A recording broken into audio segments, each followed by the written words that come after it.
Si je vous demandais quelle est la plus haute montagne du monde, vous me répondriez certainement le mont Everest, et vis-à-vis des conventions topographiques et géologiques actuelles, vous auriez sans doute raison. Mais est-ce vraiment le cas ? Salut à tous, c'est Bakovian, et dans cette vidéo, on va parler d'altitude des montagnes sur notre planète dans le but de déterminer laquelle est effectivement la plus haute.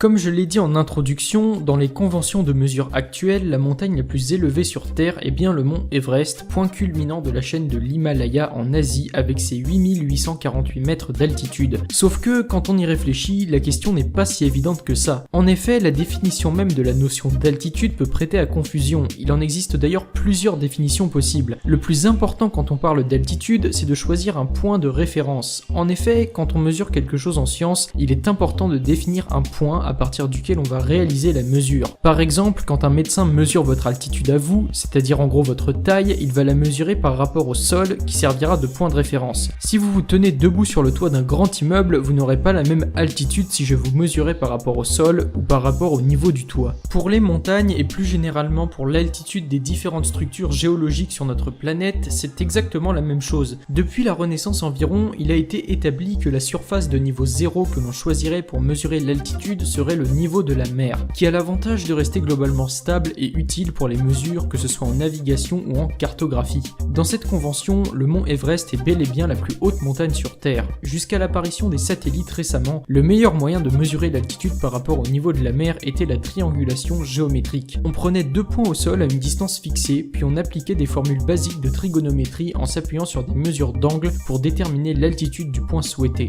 Mais dans ce cas, on pourrait tout aussi bien prendre comme référence la base de la montagne, qui bien souvent se situe très profondément sous terre ou sous la mer. En mesurant l'altitude de cette manière, la montagne la plus haute du monde serait alors le volcan Mauna Kea, situé sur l'île d'Hawaï aux États-Unis. Son altitude visible au-dessus du niveau de la mer n'est que de 4207 mètres, mais en prenant en compte sa partie immergée dans l'océan jusqu'au plancher océanique, qui est de plus de 6000 mètres, alors l'altitude totale de la montagne serait de 10 204 mètres, plus grande que celle de l'Everest. Mais il y a encore un autre paramètre important à prendre en compte, l'aplatissement de la Terre au pôle. Comme vous l'avez peut-être vu dans d'autres de mes vidéos, il se trouve que notre planète est loin d'être une sphère parfaite. La distance entre le centre de la Terre et un point situé à la surface est donc variable. En fait, la distance entre le centre de la Terre et l'équateur est légèrement plus grande que celle entre le centre et les pôles nord ou sud. Ce qui fait que si on prend notre référence d'altitude au centre de la Terre, la plus haute montagne du monde serait le mont Chimborazo en Équateur, son sommet se situant à 6384 km du centre de la Terre contre 6382 pour le sommet de l'Everest, seulement 2 km plus bas. Au final, vous comprenez bien que lorsqu'il s'agit de mesures d'altitude, en particulier des montagnes, tout dépend d'où l'on regarde. Ainsi, la plus grande montagne du monde en valeur absolue est le volcan Mauna Kea, le sommet le plus éloigné du centre de la Terre est le mont Chimborazo, et la plus haute proéminence au-dessus du niveau de la mer est bel et bien celle du mont Everest qui, au passage, continue de grandir rapidement, gagnant en moyenne 1,3 cm par an. Merci beaucoup d'avoir regardé cette vidéo jusqu'au bout. Si elle vous a plu, n'hésitez pas à mettre un pouce bleu et à vous abonner si ce n'est pas déjà fait. Je tiens d'ailleurs au passage à toutes et tous vous remercier pour les 10 000 abonnés atteints récemment. J'ai encore du mal à réaliser franchement, mais sachez qu'une vidéo spéciale sortira dans un futur proche. Jusque là, portez-vous bien et je vous dis à la prochaine pour une nouvelle vidéo. Salut à tous.